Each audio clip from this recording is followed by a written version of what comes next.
طالب جلوب وتصريحاته اللي ما تخلص. السلام عليكم، وياكم كرار. رجعنا لكم بحلقة جديدة وكالعادة بآخر الأخبار اللي تخص منتخبنا العراقي. والله العظيم هاي الأخبار مو جديدة على بعض الإعلاميين وبعض مقدمين البرامج وحتى الصحفيين اللي دائما يسقطون باللاعبين المحترفين بدون ذكر الأسماء. هسه تعالوا نسمع تصريح وكلام طالب جلوب اللي كان كلام صادم لجميع جماهيرنا العراقية. بالبداية دائما تعرفون الجماهير العراقية مصدمة من هاي التصاريح. يلا يا عزيزي المشاهد تعال نسمع التصريح واللقاء كامل صورة وصوت. زيدان اقبال لاعب عادي؟ امير فيصل يسوى 10 زيدان اقبال، مو 1 10. وانا لا زلت اصر بصراحه مو منطقي. لا الكلام هاي مساله مو منطقي. تدري ليش؟ يعني لاعب بدوري هولندي من الدوريات الكبرى. لا اسمح لي، لاعب يسجل اهداف، اسمح لي، دوريات كبرى شكل الدوريات. اسمح لي استاذ، انا رجال فني اباوع على ارض الواقع. زين، ما عندي كبرى وصغرى.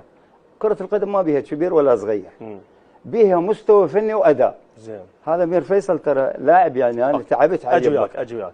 احنا نتكلم عن دوريين الان. اذا قارنا بين الدوري العراقي والدوري الهولندي منو افضل؟ ما يحتاج الى تصفن. لا ما يحتاج. يعني الدوري العراقي الدوري الهولندي منو افضل؟ وهاي شنو الربط مالها باللاعب؟ انا اربط لك اياها. الدوري العراقي والدوري الهولندي منو افضل؟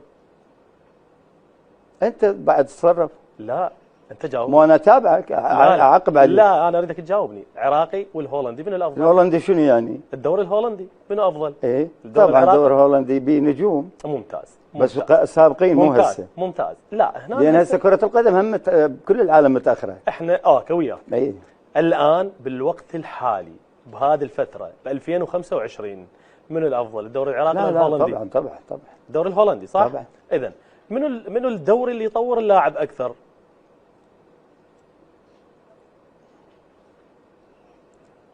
يعني انت وين تريد توصل مثلا؟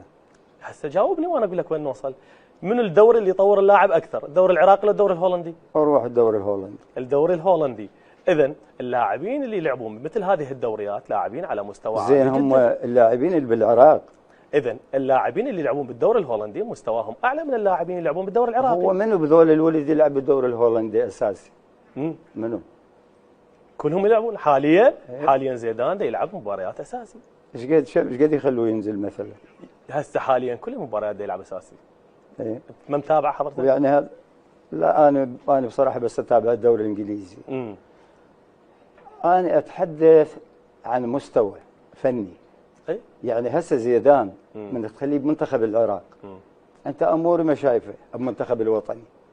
مو امير فيصل. تدري انا جبت امير فيصل تحديدا وياك بس هذا مو مبرر انت تدافع عن لاعب انت جايبه. لا على حساب لاعب اخر. لا مو لاعب مالي، هو لاعب العراق هذا. اي قصدي. وانت تقارن بين عراقي وبين مغترب. زين اجيب كلام. يعني المغترب هو هم عراقي، بس انت تقول الدوريات افضل، الاعداد افضل. هاي بس انت تعال هسه مثل ما اعطيت فرصه لزيدان. زين اعطيه فرصه الامور هذا. زين اسالك سؤال.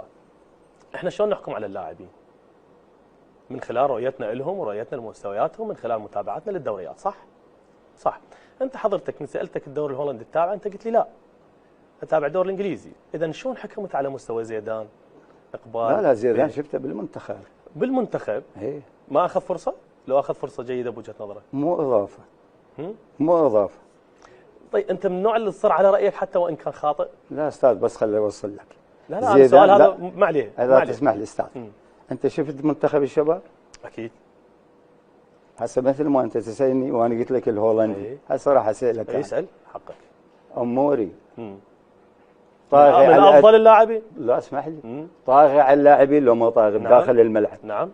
هذا موهوب، والموهوب تعريفه يتفوق على اقرانه فنيا.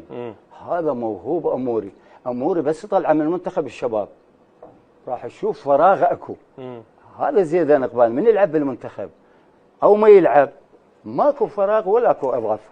وطبعا نفس ما شاهدتم الفيديو اللي ظهر أمامكم، والله العظيم اللاعب المحترف أو حتى اللاعب المحلي يقدم كل ما يملك من أجل المنتخب العراقي. وبالأخير يعني نشوف والله العظيم هاي الناس تنتقد اللاعب والبعض يتكلم عن اللاعب. يا أخي والله العظيم زيدان إقبال لاعب موهبة، لاعب مشروع، لاعب المستقبل مع المنتخب العراقي.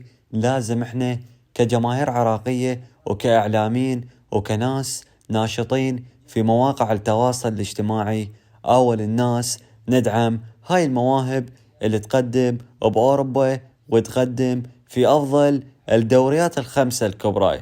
يعني والله العظيم بدون أي شك زيدان إقبال كل الجماهير العراقية تعرف ماذا يفعل وما يقدمه داخل الملعب. شفت الفيديو اللي ظهر أمامكم؟ أتوقع إلى هنا راح نختم الحلقة. شكرا على المشاهدة.